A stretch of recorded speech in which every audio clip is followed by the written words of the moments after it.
A Justiça Inglesa divulgou nesta sexta-feira o resultado do julgamento contra a BHP, que era sócia da Vale na Samarco, quando a barragem rompeu em Mariana em 2015. Aqui na COP30, advogados do escritório Rota, que é parte na ação que corre na Inglaterra, estão repercutindo esse resultado e também explicando os próximos passos. Joana Nabuco é advogada do escritório Rota e ela que vai explicar para a gente como é que funciona a partir de agora. Quais são os novos prazos? Como que essa indenização vai ser definida, o valor, quando é que o resultado final vai sair? Joana, muito obrigada pela entrevista. Obrigada, eu que agradeço a Itatiaia pela oportunidade de estar aqui. Joana, explica pra gente. Primeiro é uma comemoração para vocês, porque esse é um resultado histórico de condenação, né? Agora, depois disso, o que acontece? O que vem? Exato, esse é um resultado histórico, é fruto de muitos anos de trabalho e de perseverança, porque é um caso muito complexo. Então, a gente está hoje muito feliz, é um caso histórico não só para o caso BHP, mas também forma um precedente para outros casos. E no caso BHP especificamente, além desse peso simbólico que tem essa reunião, essa decisão também inaugura uma nova etapa do julgamento.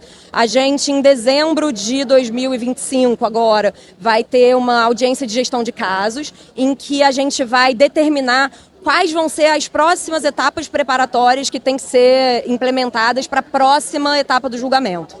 Essa próxima etapa do julgamento está marcada para começar, uma audiência em outubro de 2026. Essa audiência está prevista para durar 22 semanas. E nessa audiência a gente vai ouvir pessoas atingidas e especialistas e a gente vai discutir qual é a extensão dos danos que é atribuível ao desastre. Então, um dos fatores muito relevantes dessa próxima etapa, por exemplo, é a quantificação dos danos, em que a gente vai conseguir realmente chegar a uma valoração das indenizações para as pessoas atingidas. Quando é que sai o resultado sobre o valor da indenização que a BHP tem que pagar para essas vítimas?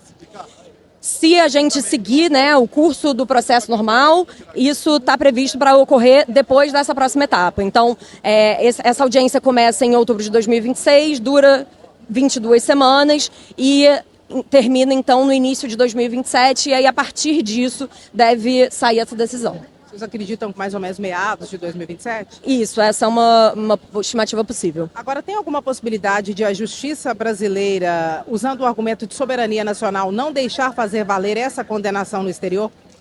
A princípio não, a gente entende que não, porque lá esse processo ele corre na Inglaterra justamente porque a empresa ré é a BHP, que ela é a matriz da BHP no Reino Unido. Então não é a BHP Brasil, não é a Samarco, não é a Vale, é uma empresa que é sediada no exterior.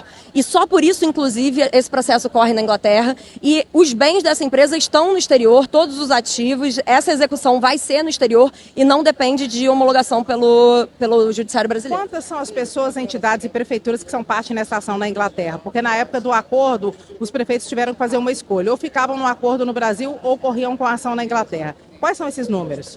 Isso. Na ação na Inglaterra, a gente tem cerca de 640 mil clientes e desses 640 mil clientes, originalmente 42 eram municípios. Desses 42, 11 optaram por aderir à repactuação, então a gente segue com 31 municípios como partes nessa ação.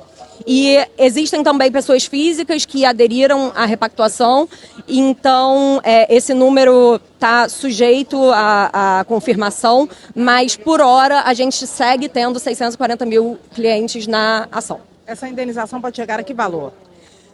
Existem vários cenários possíveis de compensação, mas uma estimativa que a gente considera realista é a estimativa de 15 bilhões de dólares. A escolha de Sofia dos prefeitos foi optar entre o certo e o duvidoso, porque o acordo, embora num valor inicialmente menor e a ser pago num prazo muito longo, era algo garantido. E na ação não sabia nem se a BHP seria condenada.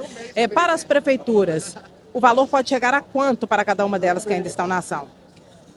O valor para cada prefeitura varia, sendo 31, é difícil dar exatamente um valor exato, mas para todas as prefeituras a gente estima que seja cerca de 2 bilhões de dólares. E a execução seria de imediato, assim que fosse definido o valor? Como é que funciona depois que o valor está posto?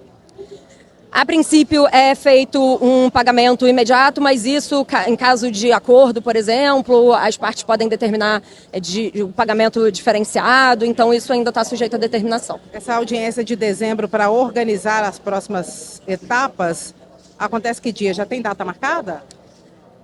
Se eu não me engano, eu posso confirmar para você, mas 17 e 18 de dezembro. Ou seja, mais perto do Natal e até o final do ano a gente tem E quando é que divulga a definição de quais meses será feito o quê? Nas semanas seguintes, não costuma ser uma decisão que demore. Essa decisão que saiu hoje foi uma decisão realmente mais demorada, foram muitos meses para a elaboração dessa decisão, mas porque eram assuntos de mérito muito densos e centenas e centenas e centenas de páginas de processo para serem analisadas, então isso realmente demora. Mas essa decisão de gestão de caso, ela vai ser mais rápida. A etapa que precedeu a sentença foi uma etapa com muitas oitivas, principalmente. A próxima vai ter o quê? Reunião de negociação, consulta de documento, de cadastro de perda de bens, como é que vai ser? A próxima etapa é uma etapa centrada em duas matérias, duas formas de abordar, digamos assim. Primeiro é por meio de especialistas que vão produzir os seus relatórios técnicos nos temas que estão sendo discutidos. Tem temas de fato e de direito, então tem questões relacionadas a nexo de causalidade, por exemplo, que é um tema jurídico, tem questões relacionadas a questões fáticas, por exemplo, em relação à contaminação da água, então são temas bem diversos. E existe também a consulta a pessoas atingidas, então vão ser escolhidos alguns clientes atingidos para irem perante a corte, falarem sobre os seus danos e mostrarem quais são os danos que sofreram. Isso não quer dizer que só essas pessoas vão ser compensadas, mas essas pessoas são escolhidas porque a gente compreende que elas são representativas de determinadas categorias de danos. Então, a partir do caso concreto daquelas pessoas, a gente espera poder demonstrar para todas as outras pessoas que sofreram aquele mesmo dano, que aquele dano ocorreu e qual é a gravidade dele e qual é a extensão do dano. Joana Nabuco, advogada do escritório Rota, que é parte na ação inglesa, que teve uma decisão hoje de condenação da BHP pelo rompimento da barragem da Samarco em 2015.